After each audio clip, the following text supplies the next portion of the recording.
Hi friends, எல்லோரும் எப்படி இருக்கீங்க? எல்லோரும் நல்லா இருக்கீங்கன்னு நம்புகிறேன். இன்றைக்கி நம்ம விலாகில் ஒரு ஸ்பெஷல் ஸ்நாக்ஸ் தான்.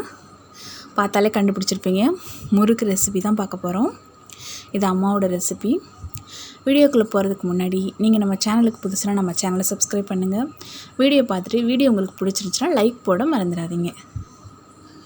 முறுக்கு அம்மா தான் ரெடி பண்ணுறாங்க. இன்றைக்கி ஃபுல் அண்ட் ஃபுல் அம்மாவோட ரெசிபி தான் இது.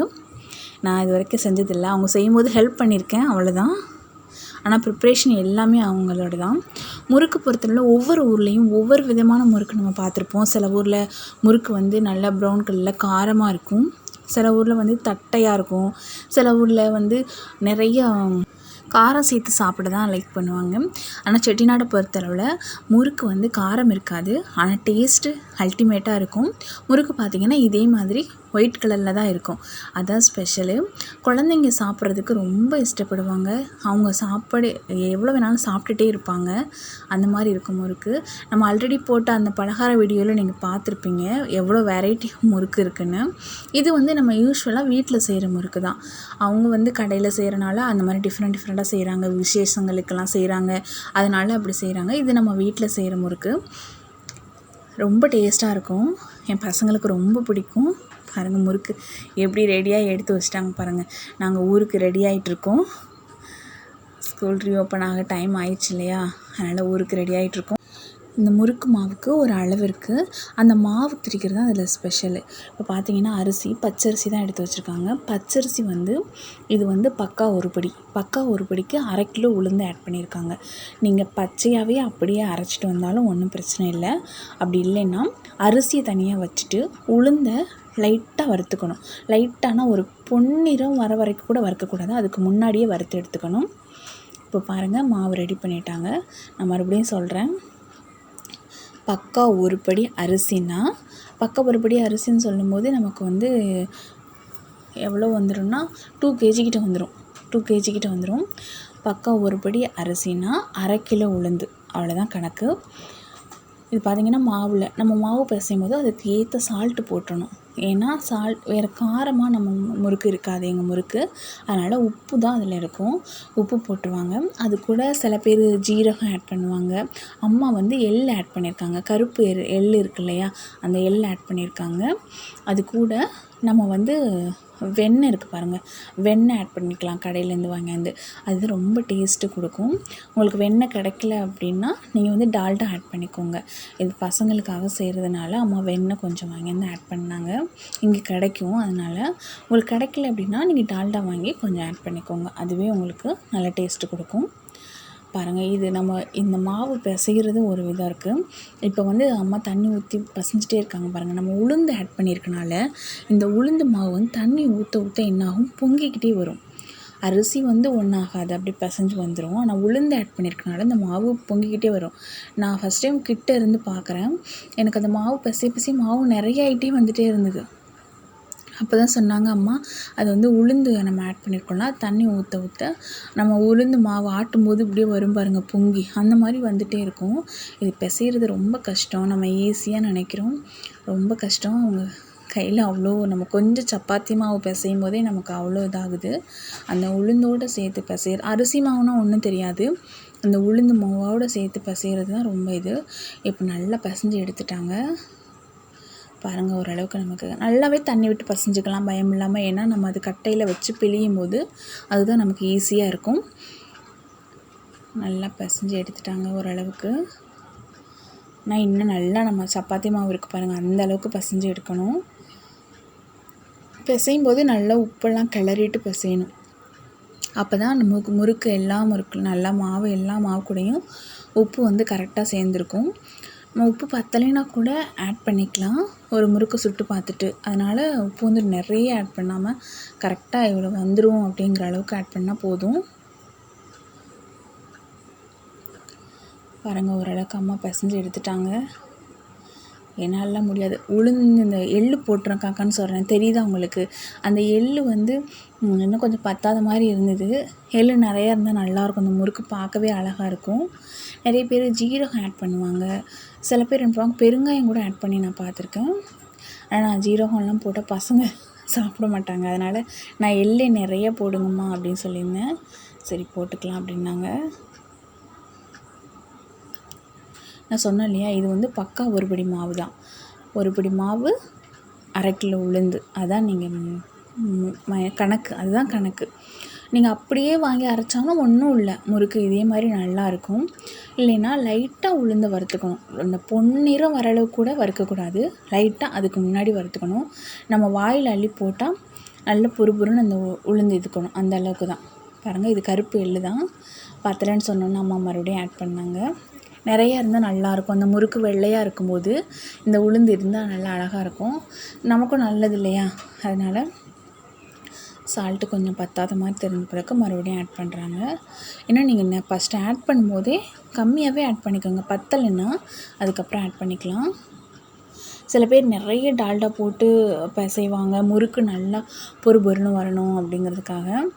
நான் பசங்களுக்கு கொடுக்கணும் அப்படிங்கிறதுக்காண்டி கம்மியாகவே அம்மாவை இது வெண்ணெய் வாங்கி போட சொல்லிட்டேன், கம்மியாகவே போட்டிருக்காங்க, டால்டா ஆட் பண்ணலை.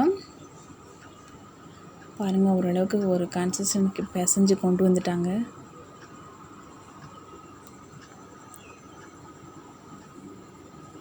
இந்த உளுந்து மாவு இருக்கனால தான் அந்த பிசையும் போது அந்த மாவு வந்து அப்படியே பொங்கி வந்துக்கிட்டே இருக்குது.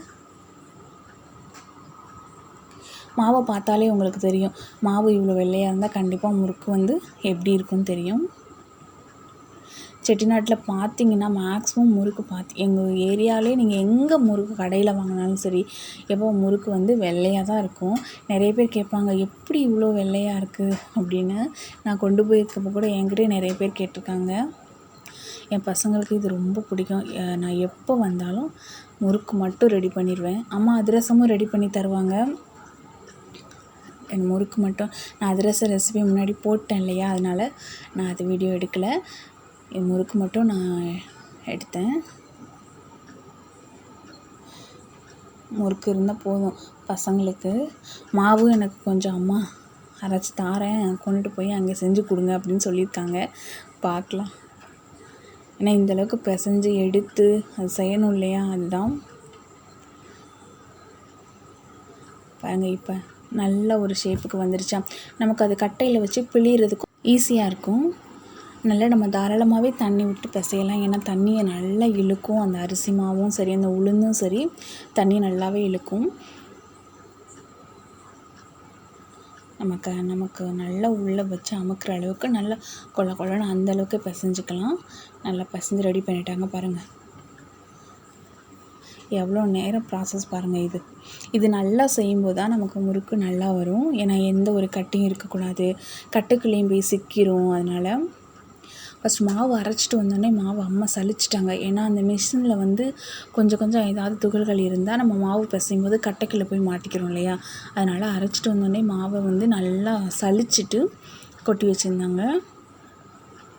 நம்ம பொதுவாகவே எந்த மாவு அரைச்சாலுமே மிஷின்லேருந்து கொண்டு வந்தோடனே சலிச்சிடணும். ஏன்னா நம்ம இடியப்பம் மாவு அரைக்கிறோம், புட்டுக்கு அரைப்போம், இந்த மாதிரி அரைக்கும் போது என்ன ஆகுன்னா நமக்கு ஏதாவது போய் அந்த ஹோல்கள்லாம் சிக்கிக்கிறோம் பார்த்திங்களா. அதனால் இப்போ அம்மா ரெடி பண்ணிட்டாங்க எடுத்து புளியறதுக்கு. இது வந்து அம்மாவோட கட்டை, அவங்க இதில் எடுத்து வச்சுருக்காங்க பாருங்கள். இது இந்த மாதிரி கட்டை தான் என்கிட்ட இருக்குது. மரக்கட்டையும் அம்மா எடுத்து வச்சுருக்காங்க. ஏன்னா இது கொஞ்சம் வெயிட்டாக இருக்கும், நம்ம பிடிச்சா அமுக்கிறதுக்கு கஷ்டமாக இருக்கும். மரக்கட்டை வந்து விசுக்குன்னு இருக்கும், நமக்கு பிழியறதுக்கு ஈஸியாக இருக்கும். நான் உங்களுக்கு காமிக்கிறதுனால இந்த கட்டையும் காமிச்சேன். எல்லாம் ஒரே அளவு தான் வரும், ஆனால் அது வந்து நம்ம கை பிடிச்சி அமுக்கிறதுக்கும் ஈஸியாக இருக்கும், பிழியறதுக்கும் ஈஸியாக இருக்கும். எவ்வளோ பெருசு வேணாலும் பிழிஞ்சிக்கலாம். பாருங்கள், எண்ணெய் கடலெண்ணெய் தான் ஊற்றி வச்சுருக்காங்க அம்மா. பார்த்திங்கனாவே உங்களுக்கு தெரியும்.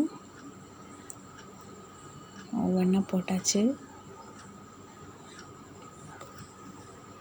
எண்ணெய் நல்லா காய விட்டு போடணும், அதில் நமக்கு பொறுமையாக இருக்கணும். எண்ணெய் நல்லா காஞ்சாதான் முறுக்கு போட்டோடனே நல்லா வேக ஆரம்பிக்கும்.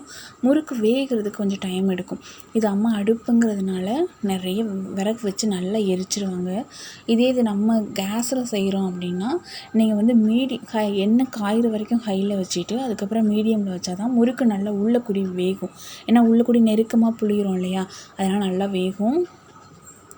நான் சொன்ன இந்த கணக்கில் நீங்கள் செஞ்சு பாருங்கள், கண்டிப்பாக முறுக்கு நல்லா உங்களுக்கு வரும், டேஸ்ட்டாகவும் இருக்கும். நிறைய பேர் இதில் அந்த மொறுன்னு வரதுக்காண்டி பொட்டுக்கடலை ஆட் பண்ணுவாங்க, இந்த மாதிரிலாம் நிறைய ஆட் பண்ணுவாங்க. ஆனால் இது அம்மாவோட இது எதுவுமே ஆட் பண்ண மாட்டாங்க. அரிசி உளுந்து இது 2 தான். அந்த டேஸ்ட்டு கொடுக்கறதுக்காகவே அவங்க அந்த வெண்ணெய் ஆட் பண்ணுறாங்க. பார்த்தீங்களா முறுக்கு எவ்வளோ நேரம் நின்று வேகுது. நான் அந்த டைமிங் தான் அது காமிக்கணும்னு நினச்சேன். சில பேர் நல்லா எவ்வளோ நேரம் நின்னாலும் அந்த முறுக்கு எப்படி இருக்குது பாருங்கள் கலரு. அடுத்தடுத்து போட்டுகிட்டே இருக்காங்க. முறுக்கு வேகிறது கொஞ்சம் டைம் எடுக்கும். நம்ம மற்ற பலகாரங்கள் மாதிரியெல்லாம் இல்லை. அதிரசம்லாம் போட்டோடனே ஒரு 2 மினிட்ஸில் பின்னாடி எடுத்து போட்டு எடுத்துருவாங்க. அது அந்த ஹீட்லேயே பாதி வெந்துடும். ஆனால் முறுக்கு வேகிறதுக்கு நல்ல டைம் எடுக்கும். அதனால் நம்ம பொறுமையாகவே திருப்பி போட்டுட்டு வெயிட் பண்ணலாம். வெந்து முடித்தோன்னே அந்த நுரையெல்லாம் அடங்கிடும். இந்த நுரையெல்லாம் அடங்கிடுச்சுனாவே நமக்கு முறுக்கு ரெடி ஆயிடுச்சு அப்படின்னு தெரிஞ்சிடும். இப்போ முறுக்கு நம்ம எடுக்கும்போது அதில் உள்ள எண்ணெயெல்லாம் வடிஞ்சு அந்த முறுக்கு வந்து அப்படியே ஃப்ரெஷ்ஷாக இருக்கும். அப்போ ஓகே நல்லா முறுக்கு வெந்துருச்சு அப்படின்னு வரணும். நம்ம பொறுமையாக அது வரைக்கும் வெயிட் பண்ணணும். ஏன்னா முறுக்கு வேகிறதுக்கு கொஞ்சம் டைம் எடுக்கும். நம்ம மேலே மேலே புளிகிறோம் இல்லையா, அதனால கொஞ்சம் டைம் எடுக்கும். என் பசங்களுக்கு இது ரொம்ப பிடிக்கும். அவங்க வெயிட் பண்ணிகிட்டே இருப்பாங்க. இது எவ்வளோ நாளுக்கு வேணாலும் நம்ம வச்சுக்கலாம். இது செஞ்சு நம்ம நல்லா ஒரு கண்டெய்னரில் போட்டு அடைச்சி வச்சுக்கிட்டோன்னா கொஞ்சம் மட்டும் எடுத்து அப்பப்போ வெளியே வச்சுக்கிட்டோன்னா அவங்க சாப்பிட்டே இருப்பாங்க. பாருங்கள் அந்த நுரையெல்லாம் ஓரளவு அடங்கிடுச்சா. இப்போ இது ரெடி ஆகிடுச்சு. ஒவ்வொன்றா நம்ம எடுத்து வச்சிடலாம். முறுக்கு பாருங்கள், நம்ம இப்படி எடுத்து போதே எண்ணெய் வந்து டக்குன்னு வடிஞ்சிருச்சுனாவே நமக்கு முறுக்கு ரெடி ஆயிடுச்சுன்னு அர்த்தம். உடனே நம்ம எடுத்துடணும். அதுக்கு மேலே போடக்கூடாது. ஏன்னா எண்ணெயில் அதுக்கு மேலே கடந்ததுன்னா எண்ணெய் அது நல்லா குடிக்க ஆரம்பிச்சிடும். பாருங்கள் அடுத்தடுத்து புளிஞ்சு போட்டுகிட்டே இருக்காங்க. அம்மா அதுக்கு எடுத்து மரக்கட்டையில் புளிய ஆரம்பிச்சிட்டாங்க. ஏன்னா இது ரொம்ப வெயிட்டு, ரொம்ப மாவெல்லாம் புளிய முடியாது. அதனால் மரக்கட்டை எடுத்து புளிய ஆரம்பிச்சிட்டாங்க. அது ரொம்ப ஸ்மூத்தாக வரும். முறுக்கு அழகாக நல்லா நெருக்கமாக வரும். அதில் நல்லா வந்தது. நீங்கள் ட்ரை பண்ணும்போது இவ்வளோ சின்ன சின்ன விஷயந்தான், அதை ஃபாலோ பண்ணவே நமக்கு நல்லாவே ஒரு ரெசிபி வந்துடும். நான் கொஞ்சம் மாவு அம்மாட்ட கேட்டிருக்கேன். எடுத்துகிட்டு போயிட்டு நம்ம வீட்டில் போயிட்டு கொஞ்சமாக கொஞ்சம் கொஞ்சமாக செஞ்சு பார்க்கலாம். ஏன்னா இவ்வளோலாம் டைமில் செய்ய முடியாது பசங்களை வச்சுக்கிட்டு. அதை வந்து கொஞ்சம் கொஞ்சமாக செஞ்சுக்கலாம். அவங்களுக்கு தேவைப்படும் போது கொஞ்சம் கொஞ்சமாக செஞ்சுக்கலாம். பாருங்கள் அந்த முறுக்கெல்லாம் நல்லா வெந்து அது பாட்டுக்கு இருக்குது பாருங்கள். இந்த ஸ்டேஜில் அதெல்லாம் எடுத்துடலாம். அதுக்கப்புறம் போட்டோன்னா வச்சுக்கோங்களேன், அது இன்னும் நல்லா எண்ணெயெல்லாம் குடிச்சிட்டு முறுக்கெல்லாம் நிறைய ஆயில் ஆகிடும். அதனால் இந்த ஸ்டேஜில் கரெக்டாக நம்ம எடுத்துடணும். எடுத்து எல்லாம் கொண்டு போய் எல்லாம் ஓரளவுக்கு இப்போ மேக்ஸிமம் நீங்கள் வந்து செய்யும்போது கடலெண்ணெயில் செய்யுங்க. கடலெண்ணெய் வந்து எந்த ஸ்மெல்லும் வராது. நமக்கு முறுக்கும் வந்து ஸ்டோர் பண்ணும்போதும் நல்லாயிருக்கும். ரொம்ப நாளைக்கு நல்லாயிருக்கும்.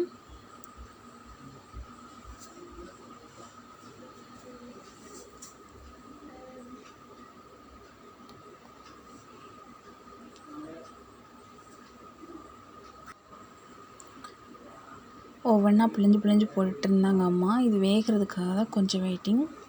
நம்ம எப்போதுமே முறுக்கு பொறுத்தளவில் நமக்கு அந்த ரொம்ப நேரம் விட்டோம்னா அந்த கலர் எல்லாம் சேஞ்ச் ஆகும் இல்லையா, அதனால் ஓரளவுக்கு நான் எடுத்துகிட்ருக்கேன். நான் அதையும் எடுக்க ஆரம்பித்தேன். வீடியோவும் எடுத்துகிட்டு சரி எடுக்கலாம், அம்மா டக்கு டக்குன்னு பிழிஞ்சு போட்டுருவாங்க அப்படின்ட்டு நான் எடுக்கலான்ட்டு உட்காந்தேன். ஏன்னா இது எப்படி பார்த்தாலும் ஒரு ஆள் புழிஞ்சு போட ஒரு ஆள் எடுக்க இருந்தால் ஈஸியாக நம்ம சீக்கிரமாக செஞ்சு எடுத்துடலாம்.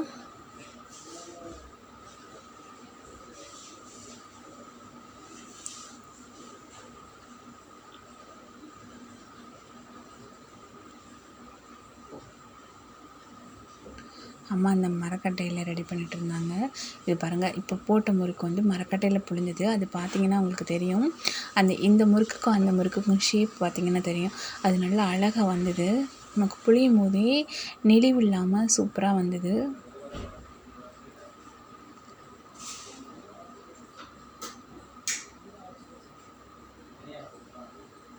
அது வெந்து வரும்போது பார்த்திங்கன்னா அந்த ஸ்ட்ரக்சர் உங்களுக்கு தெரியும். ஒரே சேமாக நம்ம கடையில் வாங்குகிற மாதிரி அந்த ஷேப்பு வந்து அதே அளவுக்கு இருந்தது. இதெல்லாம் ஒரு பக்கம் நெளிவு சுழிவாக இருக்குது பார்த்திங்களா. ஆனால் அந்த கட்டையில் புழிஞ்ச முறுக்கு மட்டும் ஒரே அளவாக சேமாக இருந்தது. நான் வெந்து வர ஸ்டேஜ் உங்களுக்கு காமிக்கிறேன் பாருங்கள். பார்த்திங்களா, அந்த 3 முறுக்கு மட்டும் இப்போ கட்டையில் புழிஞ்சு போட்டது. அது எவ்வளோ சூப்பராக இருக்குது பாருங்கள். நீங்கள் எப்போ முறுக்கு கட்டை வாங்கினாலும் உடன் கட்டையிலே வாங்கிக்கோங்க. இடியப்ப கட்டையாக இருந்தாலும் சரி, முறுக்கு கட்டையாக இருந்தாலும் சரி, உட்டிலே வாங்கிக்கோங்க. அது நல்லா வரும். நமக்கு ப்ரெஸ் பண்ணுறதுக்கு ஈஸியாக இருக்கும், வெயிட்லெஸ்ஸாக இருக்கும். நமக்கு யூஸ் பண்ணுறதுக்கு அது கம்ஃபர்டபுளாக இருக்கும். பார்த்திங்களா, இந்த ஷேப் எவ்வளோ ரவுண்டாக வந்துடுச்சு பாருங்கள். இது எல்லாமே அந்த மரக்கட்டையில் புழிஞ்சது தான்.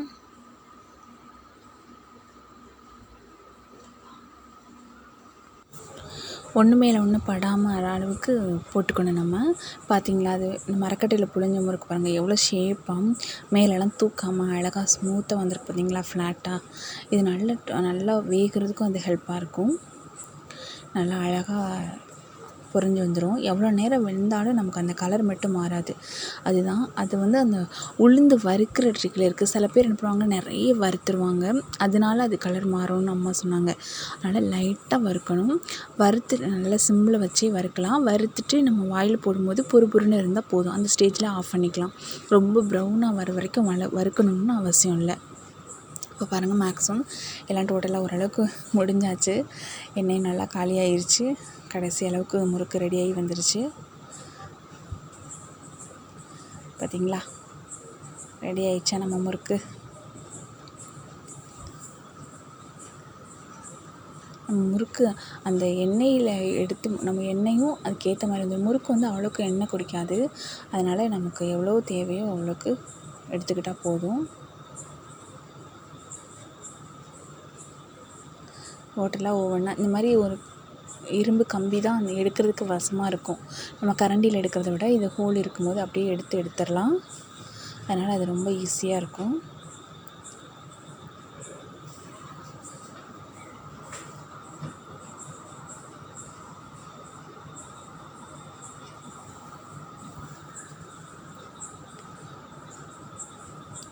மாவு கொஞ்சம் நிறையா இருக்கிறனால தான் இவ்வளோ டைம் எடுக்குது. நம்ம கொஞ்சமாக செய்கிறோன்னா கொஞ்சம் மாவு பிசைஞ்சு செஞ்சாவே போதும். நமக்கு 1 லிட்ரு எண்ணெய் ஊற்றினாவே அந்தளவுக்கு நம்ம செஞ்சு ரெடி பண்ணிடலாம். இதை நாங்கள் ஊருக்கு கொண்டு போகிறனால அம்மா நிறையவே செஞ்சாங்க. அதுக்காகவே நிறைய புளிய வேண்டியது இருந்துச்சு. பாருங்கள், நம்ம எல்லாம் ரெடி பண்ணி எடுத்துகிட்டு வந்தாச்சு. முறுக்கு நான் உங்களுக்கு எடுத்து காமிக்கிறேன் பாருங்கள். எவ்வளோ நீங்கள் பார்க்கும்போது தெரியும், நல்ல கிரிப்ஸியாக இருக்கும், டேஸ்ட்டாக இருக்கும். நான் சொன்னேன் இல்லையா, பசங்க எவ்வளோ வேணாலும் சாப்பிட்லாம், அவங்களுக்கு எதுவுமே பண்ணாது. அதில் எந்த ஒரு இதுவும் கிடையாது, காரம் அந்த மாதிரி எந்த ஒரு இதுவும் ஐட்டமும் இல்லை. அவங்களுக்கு விரும்பி சாப்பிடுவாங்க. பார்த்தாலே உங்களுக்கு தெரியும். பார்க்கும்போது நல்ல மொறுமொறுன்னு இருக்கிற மாதிரி இருக்கா. நான் எடுத்து காமிக்கும் போது உங்களுக்கு தெரியும் அந்த கிரிப்ஸினஸ்ஸு அப்படியே இருக்கும். நல்லா ஒரு கவரில் போட்டு கட்டிக்கலாம். இல்லாட்டி ஒரு டப்பர்வேர் ஐட்டமாக இருந்தால் அதில் போட்டு வச்சுக்கிட்டோன்னா அப்படியே இருக்கும். நம்ம அப்பப்போ சாப்பிட்றதுக்கு மட்டும் எடுத்து தனித்தனியாக வச்சுக்க வேண்டியதான். எவ்வளோ நெருக்க புழிஞ்சிருந்தாலும் பாருங்கள், நல்லா ஃபுல்லாக எல்லா சைடுமே வெந்திருக்கு. அதுதான் முக்கியம். நான் எல்லாமே எடுத்து பேக் பண்ணிடுறேன். சாப்பிட்றதுக்கு மட்டும் வச்சுட்டு எல்லாம் ரெடி பண்ணிக்கலாம். பார்த்திங்கன்னா நான் உங்களுக்கு உடச்சி காமிக்கிறேன். முறுக்கு வந்து நல்லா கிரிப்ஸியாக இருக்கும். நல்லா பாருங்கள், உள்ளே நம்ம எவ்வளோ நெருக்க புழிஞ்சிருக்கோம் பாருங்கள், அவ்வளோ நெருக்கவும் அது நல்லாவே வெந்திருக்கு. நம்ம அந்த எள்ளு போட்டது நல்லா அழகாக தெரியுதா, அதுக்கு தான் நான் எடுத்து காமிக்கிறேன். உடைக்கும் போதே பாருங்கள் எவ்வளோ ஸ்மூத்தாக வருதுன்னு. பார்க்கும்போதே உங்களுக்கு தெரியும் எவ்வளோ கிரிப்ஸினஸ்ஸாக இருக்குன்னு. ஓகே ஃப்ரெண்ட்ஸ், தேங்க்யூ ஃபார் வாட்சிங். உங்களுக்கு இந்த வீடியோ பிடிச்சிருந்தா லைக் பண்ணுங்கள், ஷேர் பண்ணுங்கள். நீங்கள் நம்ம சேனலுக்கு புதுசு நம்ம சேனலை சப்ஸ்கிரைப் பண்ண மறந்துடாதீங்க. Thank you friends, thank you so much.